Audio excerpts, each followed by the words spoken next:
क्या प्रेमानंद महाराज के पास कोई दिव्य शक्ति है नीम करोली बाबा की तरह? प्रेमानंद महाराज का नाम आज कौन नहीं जानता। वे सोशल मीडिया पर इतने वायरल हो चुके हैं कि उनके भजन और सत्संग सुनने के लिए लोग सिर्फ भारत ही नहीं बल्कि विदेशों से भी आते हैं। उनके भक्तों में विराट कोहली जैसे खिलाड़ी से लेकर बॉलीवुड के कई सितारे शामिल हैं। लेकिन क्या है उनके जीवन की यात्रा और उनकी लोकप्रियता का राज? चलिए इसके बारे में थोड़ा गहराई से जानते हैं। लेकिन आगे बढ़ने से पहले कमेंट में राधे राधे जरूर लिखें। प्रेमानंद महाराज का असली नाम अनिरुद्ध कुमार पांडे है, जो उत्तर प्रदेश के कानपुर से हैं। उनका परिवार हमेशा से ही धार्मिक प्रवृत्तियों वाला रहा है। उनके पिता और दादाजी सन्यासी थे और उनकी माता भी सन्यास में रुचि रखती थीं। घर में ऐसा माहौल होने के कारण प्रेमानंद महाराज ने भी बचपन से ही धार्मिक जीवन को अपनाने का संकल्प ले लिया था। 5वीं कक्षा में पढ़ाई करते हुए उन्होंने सन्यासी बनने का फैसला कर लिया। हालांकि उनके परिवार वालों ने इसका विरोध किया, लेकिन प्रेमानंद महाराज अपने फैसले पर अड़े रहे।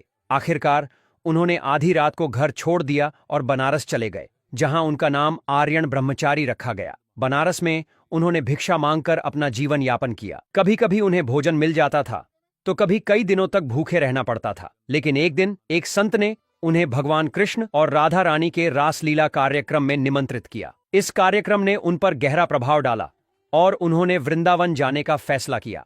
वृंदावन में प्रेमानंद महाराज ने राधा वल्लभ संप्रदाय में शरणागत मंत्र ले लिया और अपने गुरु की सेवा करने लगे।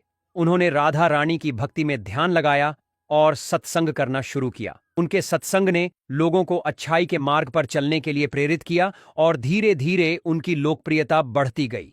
आज प्रेमानंद महाराज के भक्त भारत के अलावा विदेशों में भी हैं। उनके सत्संग और भजन सोशल मीडिया पर वायरल होते रहते हैं और लोग उनके दर्शन के लिए वृंदावन आते हैं।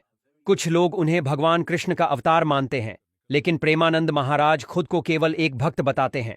उनके सत्संग से लोगों के जीवन में परिवर्तन आता है और यही उनकी सबसे बड़ी उपलब्धि है। उनका मानना है कि भक्ति से जीवन में शांति और स्थिरता आती है। प्रेमानंद महाराज के प्रवचनों में गीता, भागवत पुराण और अन्य धार्मिक ग्रंथों की गहरी व्याख्या होती है, जो भक्तों को आध्यात्मिक मार्ग पर चलने के लिए प्रेरित करती है। उनके अनुयायी मानते हैं कि प्रेमानंद महाराज की वाणी में दिव्यता है, जिससे उनके प्रवचन सुनने मात्र से भक्तों को मानसिक शांति और आत्मिक संतुष्टि प्राप्त होती है। उन्होंने अपने जीवन को पूरी तरह से भक्ति और सेवा में समर्पित कर दिया है। वृंदावन में उनका एक आश्रम भी है, जहां भक्तों के लिए नियमित सत्संग और सेवा कार्य आयोजित किए जाते हैं। यहां आने वाले श्रद्धालु प्रेमानंद महाराज के प्रवचनों से लाभान्वित होते हैं और उनके दिखाए मार्ग पर चलने की प्रेरणा प्राप्त करते हैं। प्रेमानंद महाराज की लोकप्रियता का एक बड़ा कारण उनका सरल और सहज व्यक्तित्व भी है।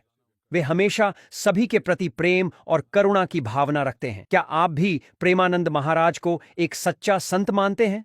अगर हाँ, तो कृपया कमेंट में राधे राधे लिखें और उनके सत्संग के अनुभवों को साझा करें।